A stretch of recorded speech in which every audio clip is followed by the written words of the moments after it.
ഇപ്പൊ 2-3 ദിവസമായിട്ട് രാവിലെ എഴുന്നേൽക്കുമ്പോൾ ഭയങ്കര കാറ്റും മഴയാണ് കേട്ടോ. അതുകൊണ്ട് രാവിലെ എഴുന്നേറ്റ് വരാനായിട്ടും ഭയങ്കര മടിയാണ്. രാവിലെ എഴുന്നേറ്റ് വന്നപ്പോഴോ കറണ്ടും ഇല്ല.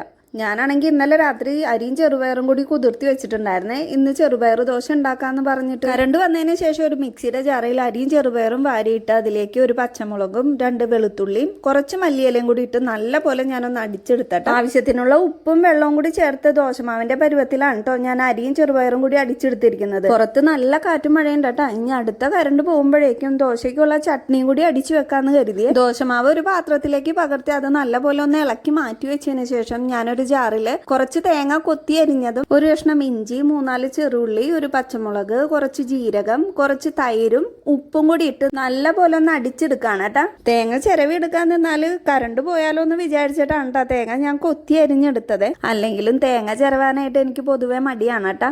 എന്നെ പോലെ തേങ്ങ ചിരവാൻ മടിയുള്ള ആരെങ്കിലും ഉണ്ടെങ്കിൽ ഒന്ന് കമന്റ് ചെയ്തേക്കണേ. നമ്മുടെ ദോശമാവ് ഞാനൊരു തവയിലേക്ക് കോരി ഒഴിച്ച് കുറച്ച് നെയ്യും തൂവി 2 പ്രാവശ്യം തിരിച്ചു മറിച്ചുവിട്ടൊന്ന് ഞാൻ ചുട്ടെടുക്കുന്നുണ്ട്. ഉഴുന്നുകൊണ്ടുള്ള ദോശ പോലെ തന്നെ വളരെ ടേസ്റ്റി ആയിട്ടുള്ള ഒരു ദോശയാണ് കേട്ടോ ചെറുപയർ ദോശയും. നല്ലൊരു ഹെൽത്തി ഫുഡും കൂടിയാണ് കേട്ടോ ഈ ദോശ. അപ്പൊ എല്ലാവരും ഒന്ന് ഇടയ്ക്ക് ഒന്ന് ഉണ്ടാക്കി നോക്കണം കേട്ടോ. ഒരിടപ്പ് കാലിയാണല്ലോ എന്ന് വിചാരിച്ച് ഞാൻ കഞ്ഞിക്കുള്ള വെള്ളം കൂടി എടുത്ത് വെച്ചിട്ടുണ്ടായിരുന്നേ. കുറച്ച് കഴിഞ്ഞപ്പോൾ പൊന്നു എഴുന്നേറ്റ് വന്നിട്ട് അവന് കുളിക്കാൻ ചൂടുവെള്ളം വേണമെന്ന് പറഞ്ഞ് ശല്യം ചെയ്തപ്പോൾ ഞാൻ ആ വെള്ളം അവനെടുത്ത് അങ്ങോട്ട് കൊടുത്തു. വറ്റൽമുളകും വേപ്പലൊന്നും ഇല്ലാത്തതുകൊണ്ട് ഞാൻ കടുക് മാത്രം പൊട്ടിച്ചിട്ടാണ് കേട്ടോ തേങ്ങാ ചട്നി ഒന്നും താളിച്ചെടുത്തത്. എന്ത് ദോശയാണെങ്കിലും ഉണ്ണിക്ക് നല്ല ചൂടോടെ വേണം.